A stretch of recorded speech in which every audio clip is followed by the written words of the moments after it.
Welcome to the Ohio Valley Sports Blog video podcast. I'm BJ. I'm Cody. I'm Ian. All right, let's open up with some Super Bowl talk. Super Bowl 48 this week in New York. Cold weather Super Bowl. Ian, who do you got? I think it's going to be a real entertaining game to watch, but oh man, I'm in love with that Seattle Seahawks team. I just think they're riding so hot right now. I love that defense. I love the energy that they play with. So if you had to ask me right now, I'd say it's the Seahawks that are going to walk out of there with the title, but I think it's going to be a real close, real entertaining game. Yeah, I'm with you on that one. It's going to be really entertaining. Yeah, the two number one seeds, first time since 2009. Number one defense versus number one offense. I'm leaning towards the Broncos, though. I just think overall they're better, but man, it wouldn't surprise me if Seattle just went out and shut them down. Out of every team in the NFL to shut down the Broncos' athletic receivers, it is Seattle. Yeah. But I have not been impressed with Russell Wilson lately. On a big stage like that, you have to have the right quarterback, and I don't think Russell Wilson's that guy yet. Yeah, and another thing you got to look at, I think a big factor, honestly, in this game is how the officiating is going to go. Are they going to let Seattle play in the secondary? Some hard hits, some, borderline pass interference calls, stuff like that. If they let that go, I'm leaning towards Seattle because they're so physical. But, I mean, if they're going to call the ticky-tack fouls, the maybe it was pass interference, you got to think that's an advantage for the Broncos. But with that being said, though, you talk about Seattle's defense and, the Legion of Boom. I mean, Denver has some big receivers who can get physical. I mean, you have Demaryius Thomas, you have Julius Thomas. I mean, it's probably going to come down to who probably has the ball last. And if I'm taking that, I think I'm going to take Denver only because Peyton Manning and that offense. I'll just throw this one last tidbit out there. The last 7 times I think the number one offense has played in a Super Bowl, they've lost. So just something to think about there. But not only with that, it's not only their offense, their defense has been clicking these past couple weeks. I mean, that's been a big concern all season. Yeah. Oh, most of their wins have just come because, well, who's going to outscore Peyton Manning in that offense? But I mean, the past couple weeks, their defense has really stepped up, shutting down Tom Brady, shutting down Phillip Rivers in a really hot Chargers offense. So you have to consider that too. Yeah, I'll take Marshawn Lynch in that matchup anyway. The way he runs, how physical he is, he's so hard to bring down at times. He just seems to have this undying will to just get that extra yard every time he touches the ball. I think his physicality is going to bring a whole nother dimension to that game, and I don't think Denver has really seen anything like that in a long time, at least. Definitely not in the playoffs. Yeah, right. And another thing you have to look back, going back, it's not great that, I mean, the Super Bowl could be decided by weather. But, I mean, historically, you look back, Peyton Manning, when it's above 40 degrees, he has like a 600 win percentage, give or take. And when it's, below 40, he's only around 30-40%. So he doesn't like playing in the cold weather.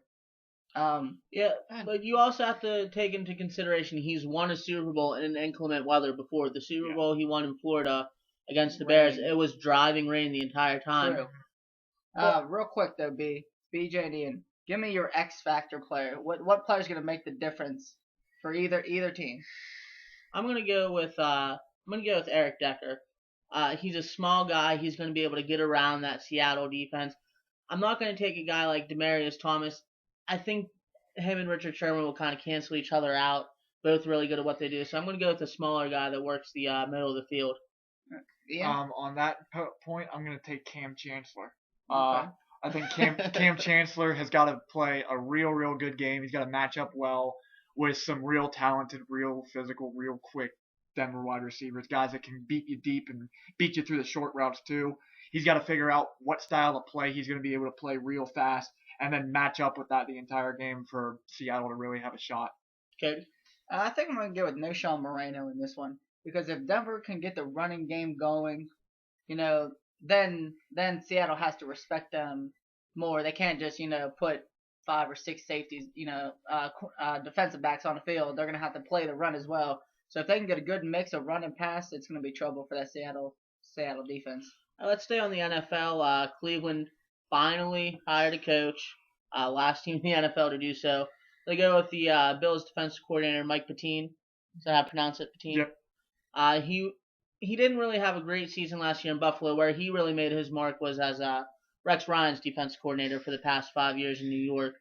Ian, as a Browns fan, do you like this hire? Do you think they're going in the right direction with this? I like the hire of him. I think I like the attitude that he brings. He brings this no holds barred kind of will take no prisoners, bring the attitude, bring the physicality, show up to work every day, grind it out, hold yourself accountable kind of mentality that I think this team needs. My problem isn't with him. I think he's a great head coach. I think he's going to make a great head coach for this team.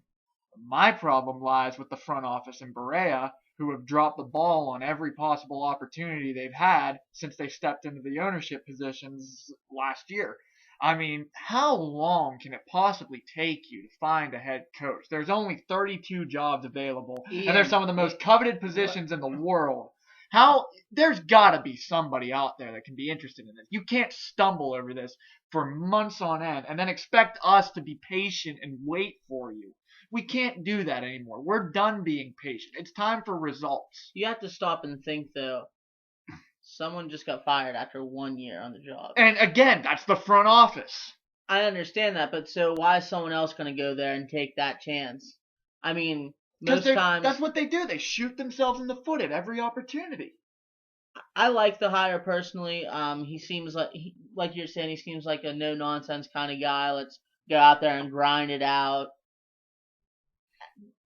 But like you said, it's the front office there. That's where you really have to wonder about. If the front office helps him out, he's going to be fantastic. If they don't, we're going to be back having this conversation next year about another guy. I guarantee you that's what it's going to be. Right. For so long, it seemed like, and I know it's been different owners, so it's been different front offices, but it's just seemed like they've used the coach as their scapegoat for everything.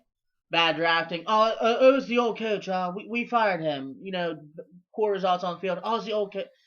At some point, like you're saying, I mean, you gotta produce results. I mean, they have $40-something million in cap space this offseason, and they're probably going to spend about $5 million of it, and then just sit on the rest like they always do, which is just ridiculous to me. Yeah, there's two things that concern me about this guy. One, he's a defensive-minded guy, and I really didn't think the problem in Cleveland this year was the defense. You had a guy like Chudzinski who was offensive oriented. So let's see if he can be able to.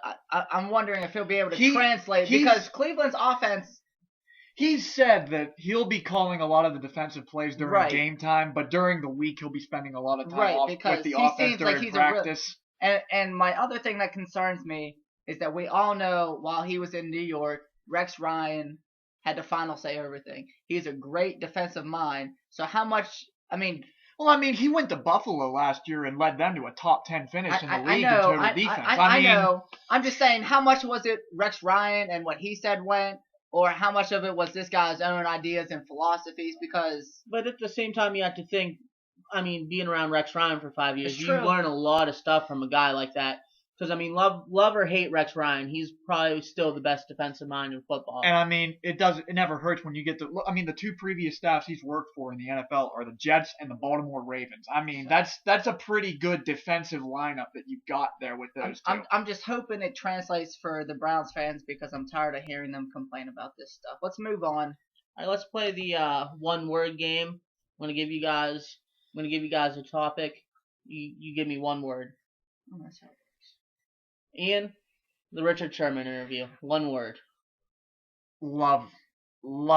I loved what I heard there because it's finally a break from the mundane, stupid, cliche post-game interviews you hear all the time from these cardboard cutout guys who just go up there and say exactly what everybody wants them to say. And the media is the worst part of this to me because they always say that they hate it when guys give them the same old carbon copy answers. And then anytime somebody breaks the mold, they're the first ones to jump down their throat and chastise them about it. It's ridiculous to me. Richard Sherman did the best possible thing he could possibly do for himself, for his team, and for the NFL in general. Yeah, I thought it was brilliant. I mean, he brought so much publicity to himself, but when the publicity was brought to him, then people had to look at his story, look at his background. He's a kid from Compton, goes to Stanford, graduates with a 3.9 GPA, has a master's degree in communications. So it's not like he didn't know what he was doing when he did this. And it's raw emotion. He just made the biggest play of his career.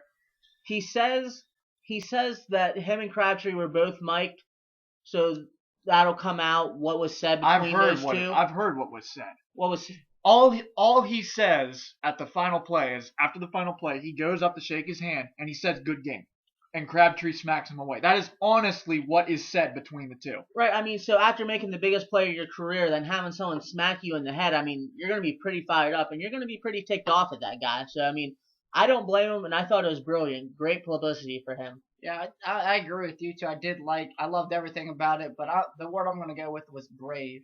Richard Sherman was brave here because he came out and he said this. He said he's the best. He's putting himself out there. So now there's going to be a big giant target on his back. Everybody's going to want to make Richard Sherman look stupid or try to because he's really good. So, I mean, for him to come out and just proclaim almost like a Deion Sanders-esque with that rant, it was pretty brave by him. Let's see. Hopefully it pays off for him because I like to watch him. But when he over the offseason, he tweeted Darrelle Revis that he thought he was the best quarterback, not Revis, and he backed it up all season. So I mean, if you're gonna say that stuff and you can back it up, I got no problem Say with it. all right. Let's move on. The outdoor Super Bowl has been getting a lot of attention. In one word, Ridiculous. I think it's ridiculous that it's getting as much attention as it is. These guys play in cold weather all the time. They play in it for 16 weeks a year. It doesn't make a single difference in my eyes. Look at where the two teams that are playing this game are from. Denver and Seattle. If I think of cold weather, those are two of the first places I'm thinking of when it comes to the NFL. It's not like Miami is playing Atlanta in this game. There's two cold weather cities. These teams are used to playing in the cold. It's not going to have any impact on the game in my eyes. It's ridiculous. I think it's awesome. They play 18 games a year, leading up to this 17 if you get the bye week in the playoffs. So you can play 18 weeks of meaningful games in the cold weather, but then all of a sudden the last game, the biggest game, it's such a big deal. The people that say it's such a big deal, then you need to play every game indoors. You need to play every game indoors or in ideal conditions. Right. I mean, nobody ever goes back to when like the AFC Championship games. Remember years ago with the Tuck rule and the snow in Oakland. I mean, you didn't hear Oakland saying, "Well, if you came out and if it was in warm weather, we the won." Stuff like that. The word I'm going to use is overdue, because you keep seeing the same cycle of cities have the Super Bowls because they're either in warm weather climate or they're in a dome. Now this opens up to like Pittsburgh, like all over. So you're expanding your market. So it's long overdue. Let's move on. Another NFL topic. There's been a lot of talk about eliminating the extra point. It's near automatic play. There's 5 misses this past season on upwards of like 1,000 attempts. So I mean, it's pretty automatic. Ian? Dumb. I think it's dumb that they're even considering this as an option. It's a part of the game. It's always been a part of the game. I'm sick of them trying to change the game as much as they can. What's the risk of an extra point? Oh well, it's automatic. That's what it's designed to be. It's an extra point. What is the purpose of trying to eliminate this? It's ridiculous to me. It's stupid. I'm gonna go with I'm neutral. I mean, if they have it, it's almost automatic. If they don't have it, it's okay. The one format they're considering, it was you automatically get your 7 points, but you still have a chance to go for 8 points. Then if you fail on that conversion, you go back to 6. So I mean, it would be just like missing out on a 2-point conversion. It doesn't really matter to me either way. I'd say irrelevant.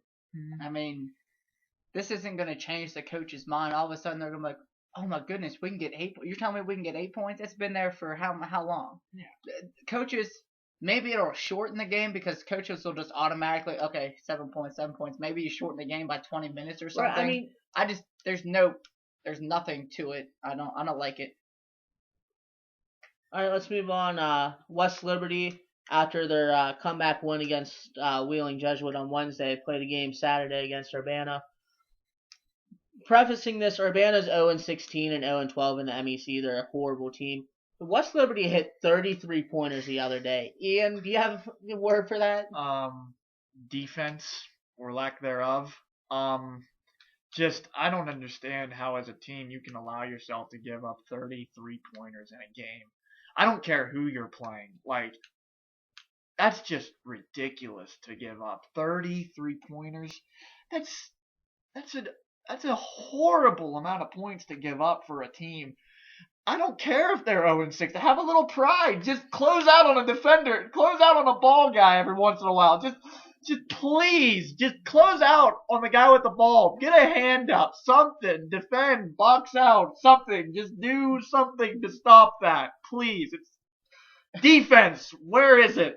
I'm going to go with Crutchfield. Jim Crutchfield is a great coach. He always, this is his ideal game, hitting 33 pointers. But he always seems to recruit the right kind of guys for his system, guys that can hit threes, guys that can play press. I don't know. It was pretty awesome if you ask me. I would say expected.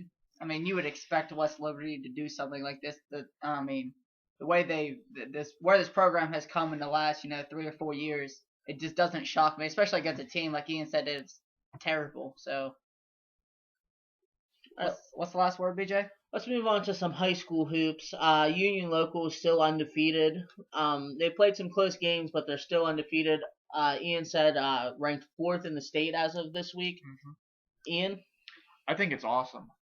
It's awesome to see Valley basketball start to get some recognition.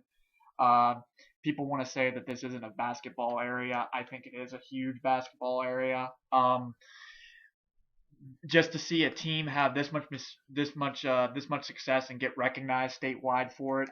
Ohio is a very good basketball state, and to be ranked 4th in the state in anything in this state is pretty impressive, let alone men's basketball. I think it's an awesome accomplishment, and I hope they keep rolling with it, honestly.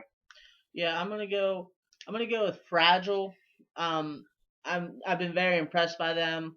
Union Local is always a team that's good at basketball, but they've had some close games. I just don't know how they'll match up against teams in the state tournament.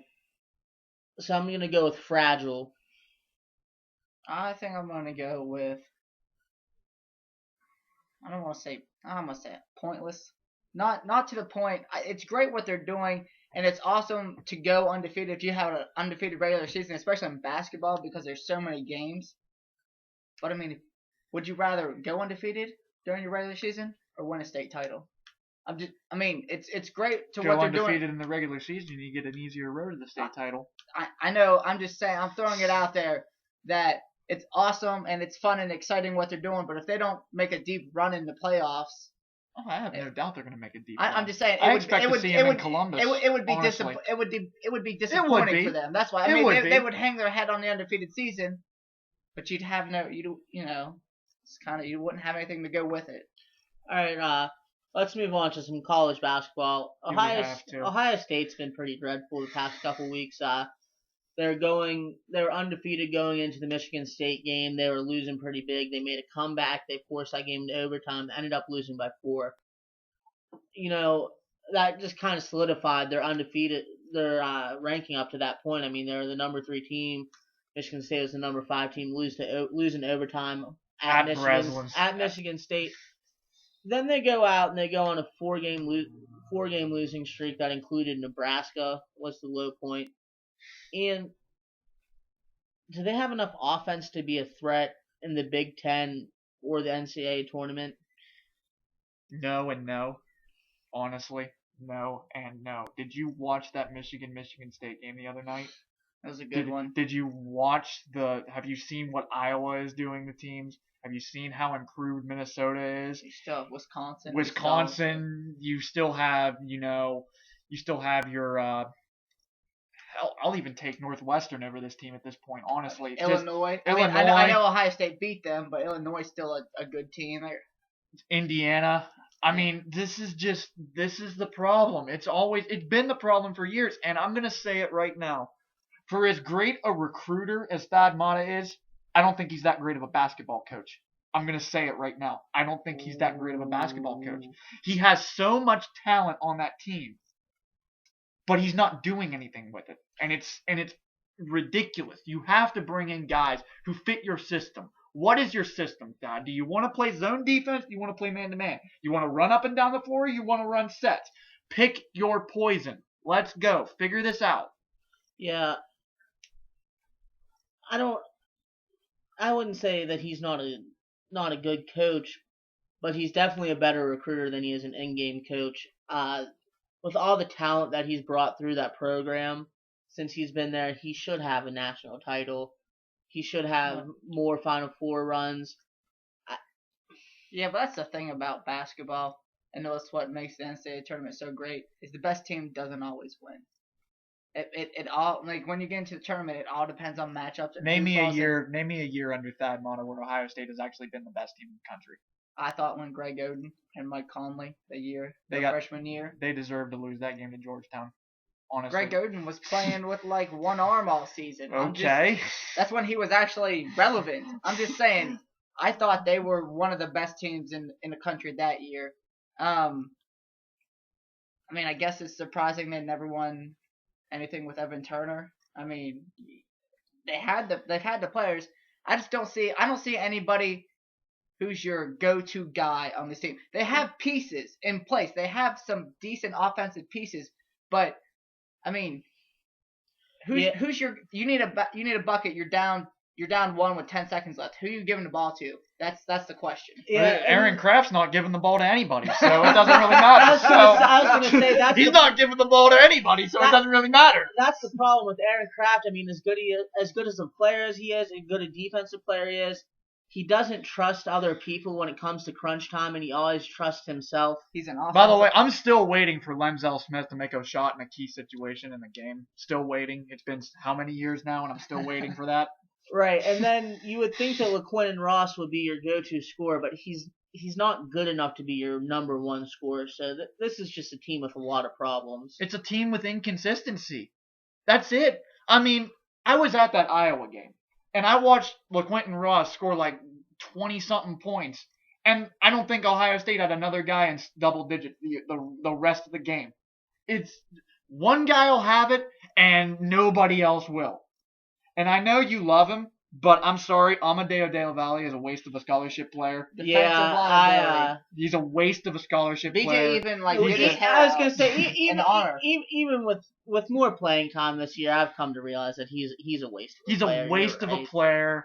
There's just so many guys on that team that are just wasting spots on a bench. It's disgusting to me. He's a crowd pleaser kind of guy. Everybody. I'm not here to please a crowd. I'm here to win basketball games. That's what he is, Ian. I'm just stating the obvious. Let's move on to the Cavaliers. Another bad basketball team in the state of Ohio. This just keeps going from bad to worse. I mean, we're just kind of hitting the. We're just running the gauntlet of terrible basketball. I mean, the Cavaliers. No offense. That's they what it scored is. 6 points in the third quarter last night. It's 6 points. It's what you would expect out of a Mike Brown team. Pretty solid defensively. Lean on LeBron James. Oh wait, there's no LeBron James to lean on. There's only Kyrie Irving, and he's not good enough to carry a team yet. I mean, he's good, and he's an all-star, and he's gonna be great. But he's no LeBron James. Yeah, I was a pretty big fan of when they got Luol Deng, but he's not been too impressive. Because he came to Cleveland, where it sucks it sucks the life out of you. Every good player that has ever come to Cleveland just instantly sucks. Mo Williams, he sucked, and then he left, and then now he's all right again. Yeah. Andrew Bynum was never non-existent. No, Andrew Bynum, that just wasn't even a thing. He has so many. Basketball is the least of Andrew Bynum's concerns. Yes. I don't know what he's doing. He needs to do something, though. Yes. There's really not much to say. They scored 6 points in the third quarter last night. Do you know how many points they had up until that point? 67 in the first two. And then they score 6. I mean, we can all agree there's pieces there, and they're still young. I know one piece that isn't there, and that's Anthony Bennett, the worst first overall pick in the history of professional basketball and maybe in professional sports in general. Okay, let's throw it this way, since we're just keep beating the dead horse. Would you like to see Oladipo there? I would have liked to see anybody. Like who? Okay, so who would you have drafted? I mean, because Anthony Bennett, let's just face it, you're right, he's not done anything. Oladipo, I mean, it's because who would they have taken? Nerlens Noel. Nerlens Noel would have been a bad pick. Nerlens Noel was a liability when he was in the draft because of his knee injury, and I wouldn't have touched him with a 10-foot pole, honestly. I can't say I blame them for taking Anthony Bennett. I can. But, I mean, who else was there? There was not really. Now, if they had the number 1 overall pick this year, they'd have been the year set. to have it. But all right, let's move on. The Penguins are in action tonight in about an hour. They're playing the Sabres, the worst team in the NHL. But the Penguins recently have been playing pretty bad against bad opponents. Ian, are you concerned with that at all? No, I'm not concerned in the least bit with it. Do you understand how far clear this team is of everybody else in their division and in the conference in general? I'm not concerned because I don't have a reason to be concerned. I mean, oh well, they go out and they lay an egg against the Stars the other night. Okay. As long as they don't start stringing these together in 3 or 4 games in a row, I don't care. They win when they need to win. And if they let their foot off the gas every once in a while during the regular season, okay. It doesn't mean anything yet. are you concerned, though, with the Penguins not being able to find that other winger to play with Kunitz and Crosby? Well, I mean, they had him and then he tore his ACL. I know. I'm saying, like, replacing Dupuis, because, I mean, they've just been shuffling people through. Well, I mean, that's part of the thing. I mean, as great as it's worked out for him, and believe me, these guys have stepped in and played wonderfully when they've been called on. There's a certain chemistry to these things that you have to find, and if you can't find that right guy, then you're in a world of hurt. I mean, I'm not worried about it because I would put anybody on that wing with Sidney Crosby at the center because I know they're going to be. I wouldn't even care if it was Chuck Kovacic because I have 87 in the center, and that's fine by Tyler me. Kennedy? Yeah, in between their two bad. If he could ever hit the net every once in a while, I mean, if he could find the net every once in a while, maybe. In between their 2 bad losses this week, I mean, they lose to the Panthers on Monday, then they go out in the middle of the week, they beat the Caps, and they beat Montreal. So it's not all too terrible. No, I mean, and they just... Let's be honest, they dismantle Montreal. They destroyed Montreal. My biggest concern with this team is how much Fleury's playing in the regular season. He's going to be so worn out when it comes to playoff time, and he's having trouble in the playoffs anyways. True, but, I mean, we don't know how long he's going to take to get back, but, I mean, Thomas Vokoun just got off blood thinners. He's skating around the ice. He hasn't taken shots yet. Back soon. But, I mean, he's going to be here before the playoffs, we can assume. So if Fleury starts to wear down, you have a fresh guy who has not seen anything all year that could work either way for you, good or bad. But they have that option. But the thing with the Dallas game, they just couldn't catch a break in that Dallas game. I mean, James Neal hit a post a couple times. I mean, the Stars kept hitting the post, but they just really couldn't get themselves going. So I'm really not concerned.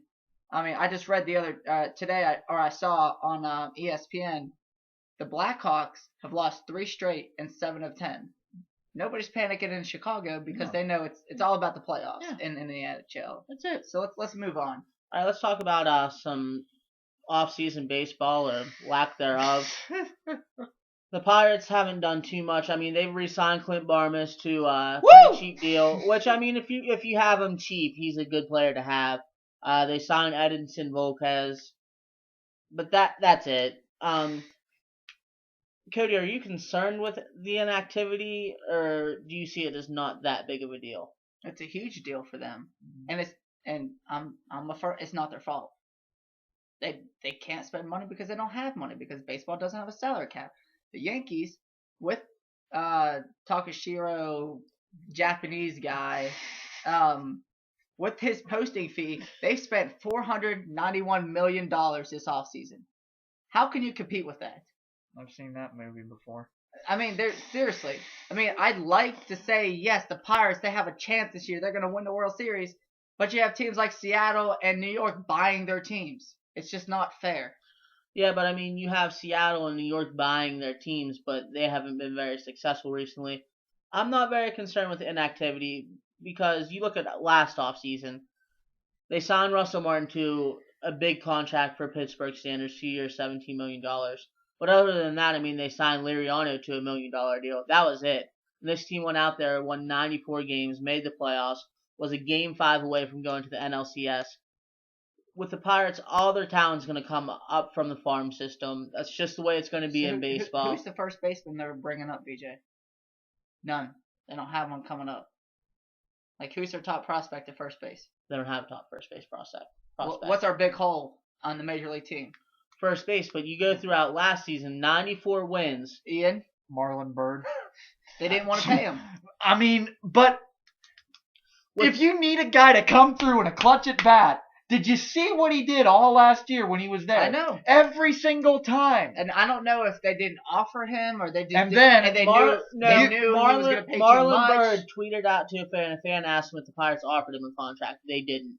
But I don't have any concern with not offering Marlon Byrd a contract because you have Polanco coming up this year. You're going to have the best outfield in baseball. Here's my... I have not heard about this, so I'm just as new to this. Is there anything happening on this A.J. Burnett front? No. He hasn't made his decision. There's nothing that's happened with A.J. Burnett. He said at the end of the season he's going to take a week or two to decide if he wants to retire or not. If he does come back, the only team he's going to play for is Pittsburgh. And I that's wouldn't the lie last that. he's been heard But of. I mean, like, have we heard anything about numbers, they've contracts, said- anything? I mean, They've said that they are preparing like he's not coming back. well, but I mean, they have to prepare right, like that that's because as of right now, he's not. Right. But they I've heard- have the money to sign him if he does want to come back. Right. Well, that all depends on how much does AJ want. I mean, but I'm not going to pay AJ Burnett $30 million to come and back he and play wouldn't. for 1 He year. would. I would say it'd probably be like a 1 year, $7 million, $8 million deal. I would say upwards of $10 million. I fully expect AJ to demand $20 million. Oh, I no. don't- I'm serious. No, I no, fully you- expect no. him to demand $20 million. And then us and the Orioles. I mean, there's a lot of people that are wanting him. The only speculation about him going to the Orioles is that he's from or that he lives in Baltimore, but he's never publicly said, Nope. I have a desire to He play hasn't for Baltimore. publicly said anything. Well, the only thing he said is, if I come back, I'm going to Pittsburgh. And That was like 3 months ago, 4 months ago. yeah, I mean, that's probably the biggest concern to me is what's going on with him because I'll tell you what though, I like AJ Burnett, but it's almost like we got a free agent this year with Wandy Rodriguez coming back because he missed most of last year. So if he comes back healthy this year, it's like you pretty much picked him up for this year. So I mean, you have him that can kind of fill the void that AJ Burnett left. you're going to expect Wandy Rodriguez to fill the void of AJ Burnett. What giving up 10 runs in a I'm playoff gonna- game can't be that hard. I'm gonna expect a full What, season. leading the league in strikeouts per 9? I'm gonna expect Garrett Cole to fill the void of AJ Burnett being gone. Garrett Cole for a full season up in the major leagues. You're gonna have Jameson Taillon coming up in June. Gregory Polanco will be here in June. It's the Pirates right fielder of the future. So there's pieces. My big thing was we just didn't spend the money for a first baseman. I mean, Corey Hart was out there, Logan Morrison. Even when Seattle signed Cano and they signed the other they signed a first baseman. Corey Hart. Smoke was available for a trade, but I don't want a guy like Justin. I don't want to give up a prospect for a guy like Justin Smoke, a guy like Ike Davis. You gotta do that though from time to time. Okay, You but gotta- I understand giving up prospects for proven major league talent. Those two are not proven major league talent. They're proven to be good sometimes and terrible other times. You can't have Ike Davis and Pedro Alvarez in the same lineup. I know what you're saying is you're content with Gabby Sanchez playing first base. I'm content with Gabby Sanchez and Andrew Lambert playing first base. Andrew It cannot- Lambert is improving. It cannot be any worse, but they didn't give anything up for Lambert. It cannot be any worse than Garrett Jones was last Let's year. move on to the Indians. It could be Justin Morneau. It Didn't could be wanna Justin sign. Morneau. It could be Justin He got a Morneau. $10 million deal. We didn't sign him either. All right, let's move on to the Indians. I've not heard anything about the Indians. They're in the same boat as the They're in Pirates. the same boat. They've signed a couple pitchers. But this to is minor what they league- do every year. They don't They- sign anybody during the offseason. They signed a couple people to minor league contracts, other I than mean- last offseason where they made all the Yeah. moves. Well, yeah, I think in their biggest offseason move was getting rid of Chris Perez. Yeah, and then they got his replacement, which was just a John brilliant move. Axford. John Axford, who's probably been the biggest tank job of a closer in the last 2 years. I know, but you got rid of Chris Perez. You got rid of Chris The Perez, so guy- you got rid of your biggest liability in the bullpen, but now That's a And win. legally. and legally, That is a win, right? yeah, that's a win-win. But I mean, this is what they always do. The Dolans just refuse to spend money on guys to get them in there to Sounds like build. somebody we know. It sounds like another Cleveland team that we know. Hey, but no, but it's like they just refuse to spend the money to get guys in there to build anything that resembles a winning baseball team. I mean, this is a team that made the playoffs last year. We're in the wild card. I mean, that's an attractive enough prospect for guys, I think. You know, I thought Guys the same who are- thing about Pittsburgh. guys but who it are going to didn't want to work. go to a winning situation. Hello, there's one in Cleveland. I mean, and you've got guys like Swisher, I mean, Bourne, Giambi, I mean, guys who have proven experience. Wait, hold on. Ready for this? This is gonna blow your mind, Ian. Okay, with this idea here. Ready? Money talks. Yeah, there's that. That's what it is. Well, I mean, money talks, but when you refuse to spend it, it talks even more. I know it's the same thing. You have the same situation with Cleveland and Pittsburgh. Pittsburgh was a game away from the NLCS. You don't see people lining up wanting to play in Pittsburgh. Same thing with Cleveland. Cleveland went to the wild card this year out of nowhere. Nobody's knocking on Cleveland's door saying, But- "Hey, I'll play for free." I mean, I'll play for if you pay me cheap. You know what I mean? They're just not. There's teams out there that will. I mean, look at the Clayton Kershaw deal, the Robinson Cano deal. Why would you sign with a team that doesn't want to pay you that much money when you know some retarded team will give you a retarded amount of money? It is what it is. Until baseball fixes the salary cap, this is what we're going to be talking about. Okay, I'm just gonna say if baseball doesn't need a salary cap, that's it. Oh. It doesn't. It's the game. It's the way it works. I'm sorry, anybody Let's- who hates me. Let's not get into Before this. we open a huge can of worms, we're gonna sign We'll save off. that for We'll save that for another baseball one. season. Yeah, let's Thanks. save that for another one. Thanks for watching, everybody. See ya.